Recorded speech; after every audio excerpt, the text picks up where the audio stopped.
American adults make 35,000 decisions every single day. Most of those are small decisions. Get up or snooze one more time. Blue t-shirt or black t-shirt. Over easy or sunny side up. But these decisions start to add up quickly, and as we make more and more decisions throughout the day, our decision-making ability deteriorates.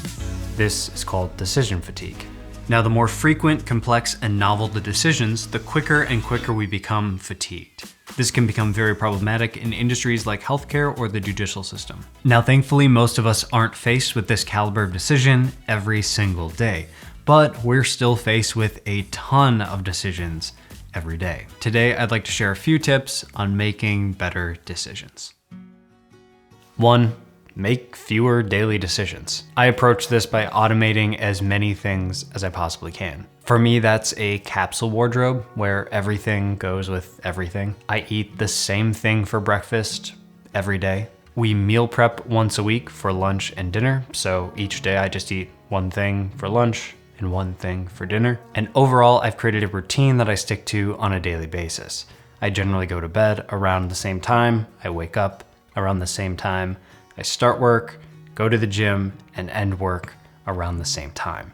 These are decisions I don't have to make anymore. I don't have to think about them. That is just part of my life. And so I'm more ready to make more important decisions throughout the day. Number 2, imagine that your decision is someone else's. It's much easier to advise someone on a decision than it is to make your own decisions. So if you're struggling, maybe consider it as someone else's decision and advise them on it before you apply specifically the consequences that you'll have to deal with.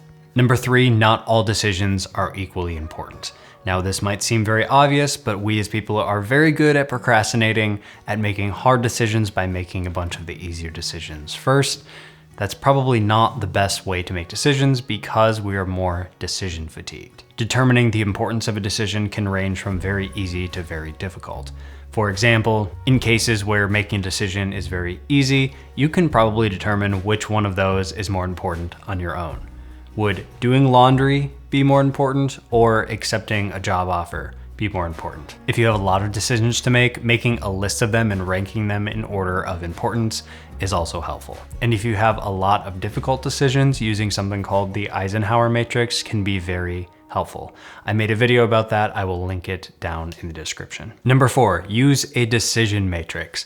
This is one of my favorite ways to systematically make decisions. When I was starting my video production company, I used a decision matrix to determine which equipment to acquire in what order. I weighted the different types of videos I was planning to shoot for clients and their relative weights to each other, as well as the importance of each piece of equipment for filming that particular type of video. This kept me very grounded in choosing the piece of equipment that would be the most helpful to my filmmaking process instead of the most shiny or exciting piece of equipment. Number 5, make your most important decision of the day first. This is one of my favorites and I use this all of the time. The idea here is that you are the least decision fatigued right away in the morning, so your decisions have the best chance of being the best they can be in the morning when you make that first decision.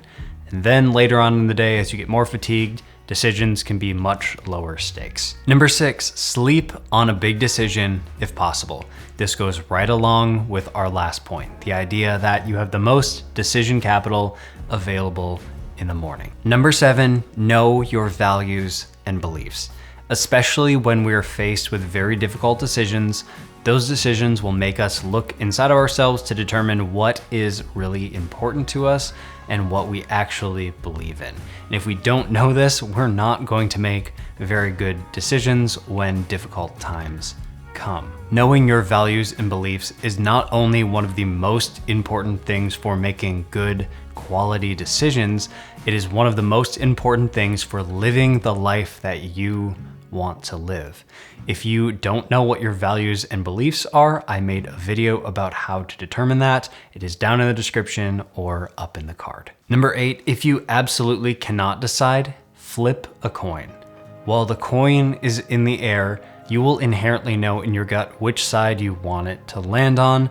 No matter which side the coin lands on, pick the one that your gut chose. Number 9, a pros and cons list. Now you've probably heard this before and you maybe have even done this before.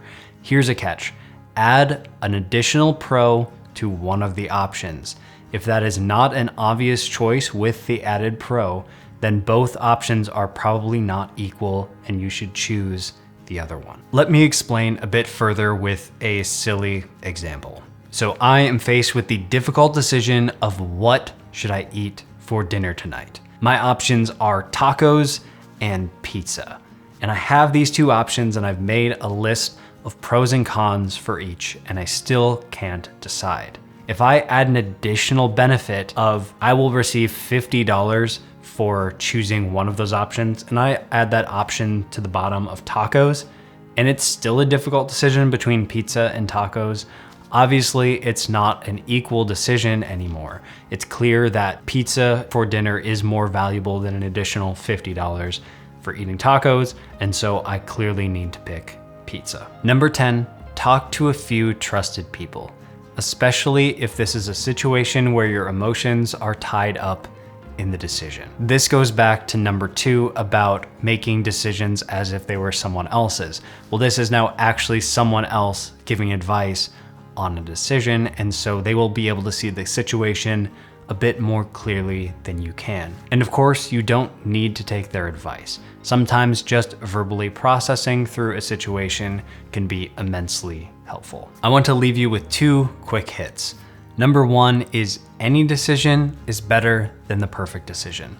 This is an old entrepreneurial saying. The idea here is that unless this decision is totally life-altering, business-altering, you should just make a decision and move on with your life rather than being stuck for days or weeks in analysis paralysis. The second one is more of a thought, is that you might be labeling a decision as a difficult or stressful decision when it's actually not a difficult or stressful decision. So ask yourself, is this actually a difficult decision? Is this a stressful situation, or am I just overthinking this? Making decisions will never be easy, but with practice and intention, decision-making can become less and less of a chore. I'd like to sum things up in the words that are often attributed to our 26th president, Teddy Roosevelt. In any moment of decision, the best thing you can do is the right thing, the next best thing is the wrong thing, and the worst thing you can do is nothing.